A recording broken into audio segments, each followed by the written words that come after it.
merveilleux message ce matin qui m'a été inspiré pour la première fois à la prison de Sainte-Anne-des-Plaines lorsque je suis allé lundi passé. Aujourd'hui, on est autour du... J'espère qu'on n'est pas le 20. Je pense qu'on est le 16 août, quelque chose comme ça. Alors, le message, le passage qui m'a inspiré, en fait, c'est David qui dit « Je te rends grâce, ô Dieu, de ce que je suis une créature merveilleuse. »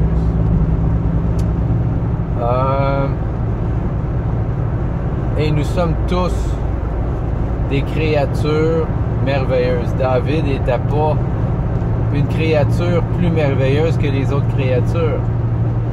David a simplement réalisé qu'il était une création de Dieu merveilleuse. Et nous sommes tous des créations de Dieu incroyablement merveilleuses. Tous nos organes, le foie, le cœur, les poumons, le pancréas, les intestins, l'estomac, les poumons, je l'ai mentionné. Comment ça fonctionne de façon extraordinaire, coordonné par le cerveau avec les milliards de connexions. Et est-ce que vous connaissez la molécule qui s'appelle... Comment est-ce qu'elle s'appelle? Oi, oi, oi. Mélanine, lénanine, lénanine, qui ressemble à Léatril. Alors, l'élaline est une molécule fantastique qui sert de colle, si tu veux, qui tient tous les tissus. Elle fait partie intégrante de ce qui tient tous les tissus de notre corps ensemble. Faites une recherche là-dessus.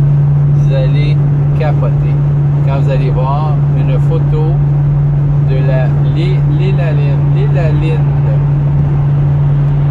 Bon. Pour faire suite à qu'est-ce que j'ai été inspiré, je peux dire, ça vient pas de moi, ça vient vraiment de Dieu. Et c'est que Dieu nous a tous fait de façon unique, merveilleuse. Il y en a qui sont plus esthétiquement jolis que d'autres. Il y en a qui ont des petites fonctions qui fonctionnent plus ou moins bien que d'autres. Mais dans l'ensemble, nous sommes tous des œuvres, des chefs-d'œuvre. Et c'est ça. Et ce que je voulais dire là-dessus. Nous sommes tous des chefs-d'œuvre. Ah oui, j'avais une illustration pour le démontrer. Michel-Ange. Combien d'entre nous aimerions avoir une petite peinture de Michel-Ange? Peu importe la peinture, même si c'est un petit graffouillis dans son fond de tiroir, est-ce que les œuvres de Michel-Ange ont de la valeur? Je pense que tout le monde est d'accord pour dire, peu importe ce que Michel-Ange a touché, ça a de la valeur. Et ça a de la valeur pourquoi? Ça a de la valeur à cause du peintre, à cause de l'auteur. Et nous sommes issus du plus grand auteur, le plus grand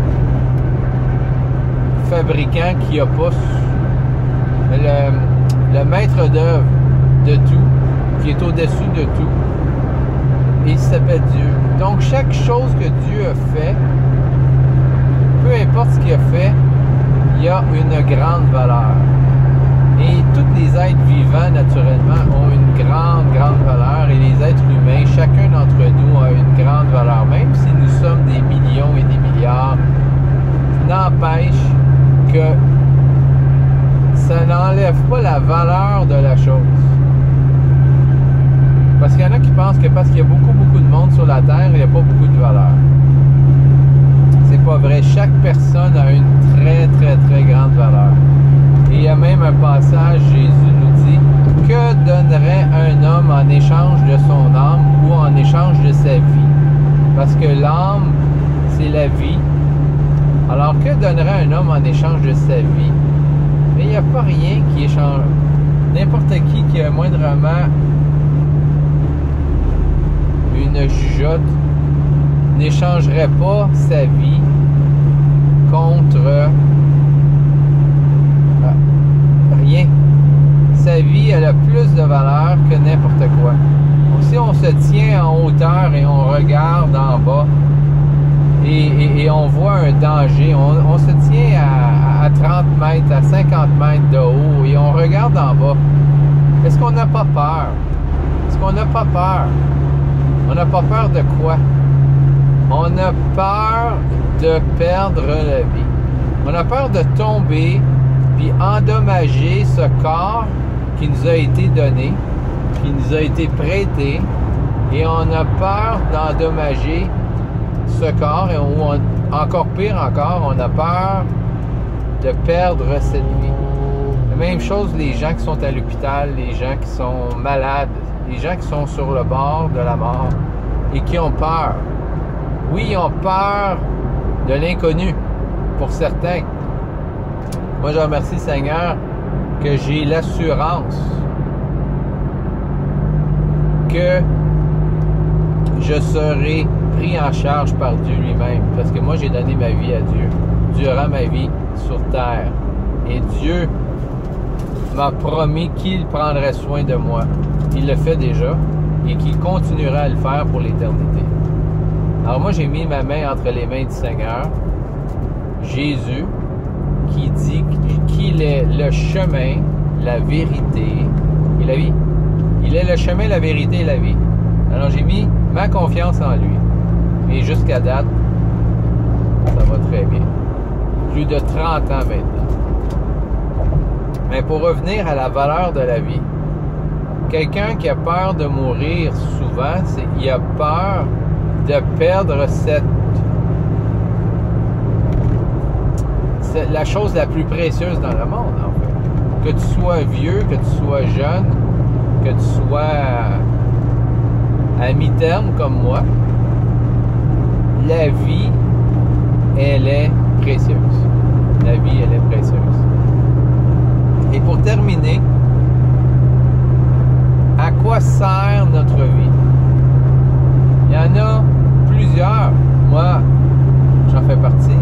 J'en faisais partie. À quoi qu'on sert? Pourquoi Dieu a fait cette œuvre d'art qu'est un chef-d'œuvre, qu'est notre vie, chaque personne? Pourquoi qu'il nous a fait? Alors, la raison pourquoi Dieu nous a fait, c'est que Dieu a un plan pour chacun de nous. Dieu a quelque chose pour toi.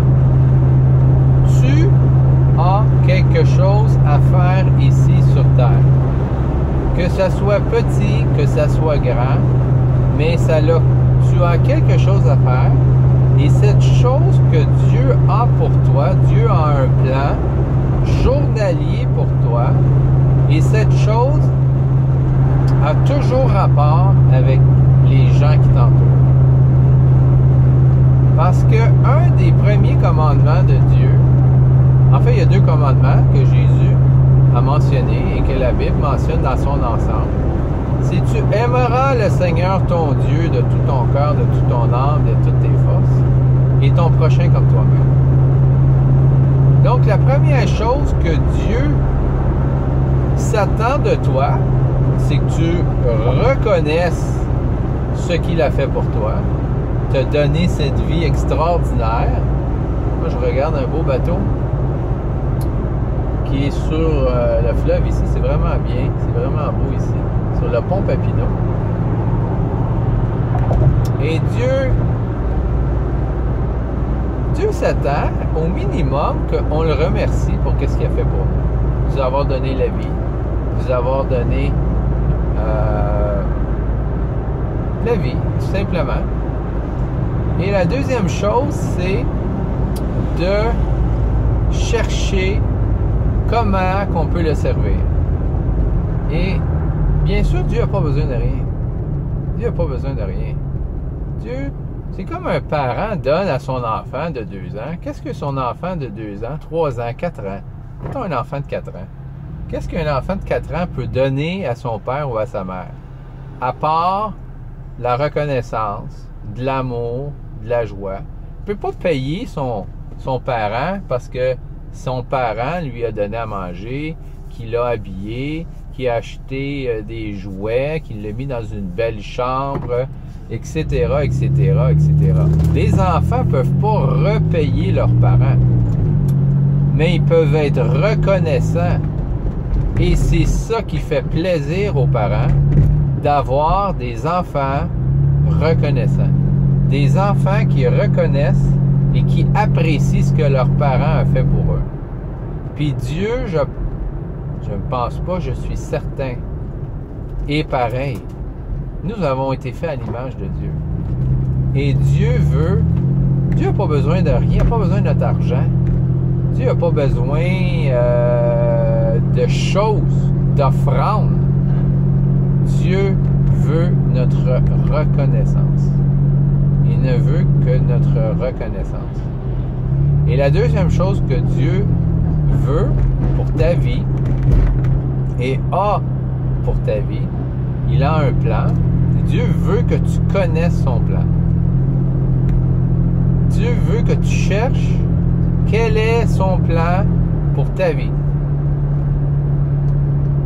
Et moi, chaque matin, quand je me lève, je demande à Dieu, Seigneur, montre-moi ce que tu veux pour moi aujourd'hui.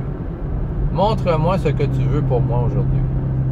Et c'est ce que je cherche et c'est ce que je veux de tout mon cœur. Et c'est ce que Jésus nous enseigne.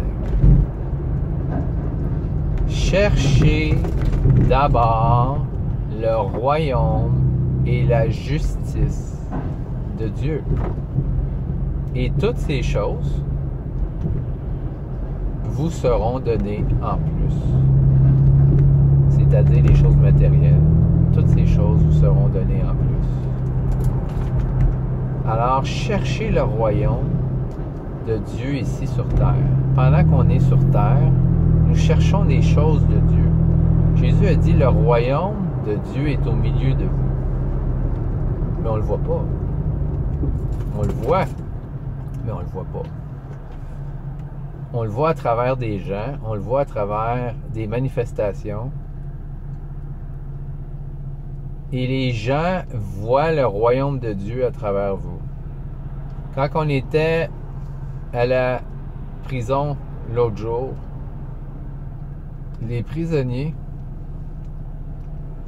à toutes les fois que nous allons voir les prisonniers, ils ne cessent de dire qu'ils voient Dieu à travers nous parce que nous allons vers les prisonniers à toutes les semaines.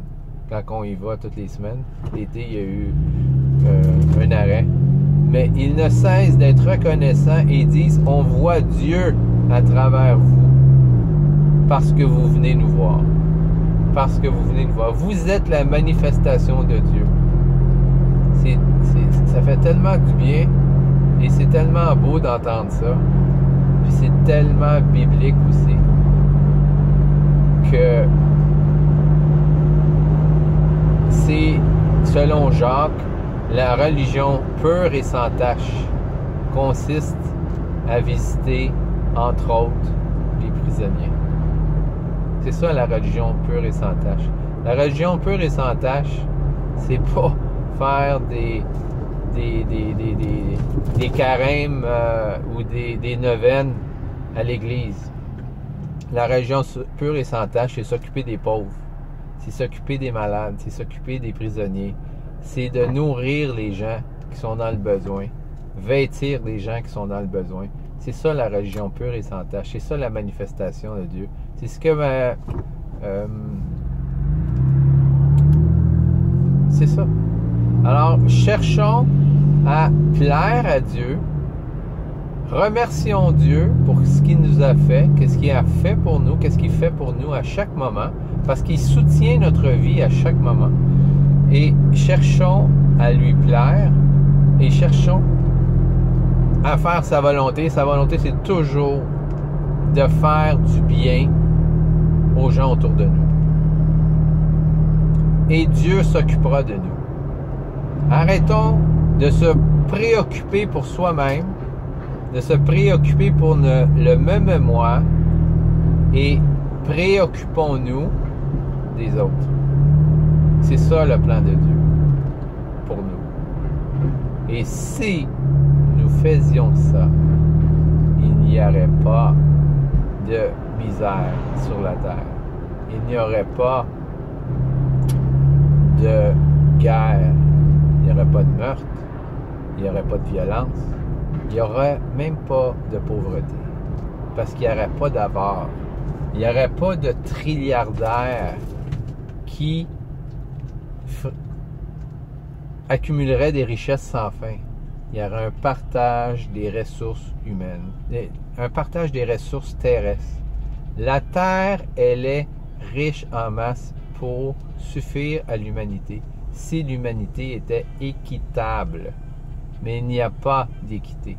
Il y a les ultra-riches, les riches, quelques classes moyennes, et il y a les pauvres, qui sont en majorité, malheureusement, sur la planète. 2/3 de la planète est pauvre. Et un pourcentage, 15% de la population de la Terre contrôle 85% des richesses. C'est pour ça qu'il y a des pauvres dans le monde. Parce qu'il y a trop de riches. Les riches, des hoarding. C'est pour ça qu'il y a des pauvres. Pas Dieu qui a voulu ça. C'est la méchanceté et la gourmandise et l'avarice humaine. Et si vous êtes pris dans cette situation d'avare, de même moi et que vous vous souciez pas des autres, que vous vous souciez pas de Dieu, mais je vous appelle à ce que la Bible elle appelle la repentance. De changer d'attitude. Changer d'attitude, demander pardon à Dieu et demander à Dieu qu'il vous pardonne, qu'il vous guérisse. Et il le fera. Parce que Jésus est mort sur la croix pour mes péchés et pour tes péchés. Et Dieu vous guérira, vous donnera son Saint-Esprit qui va vous guider dans votre vie. Et vous pourrez accomplir sa volonté. Vous pouvez accomplir sa volonté dans ce monde. Et si vous commencez à accomplir sa volonté dans ce monde, votre vie continuera avec lui dans le royaume de Dieu, dans le ciel. Alors que Dieu vous bénisse et que Dieu vous pardonne si vous avez passé à côté de la traque, que vous êtes à côté de la traque. Et je vous invite à rentrer dans la traque et vous serez heureux, comblé, rempli, en paix et dans la joie. Que Dieu vous bénisse.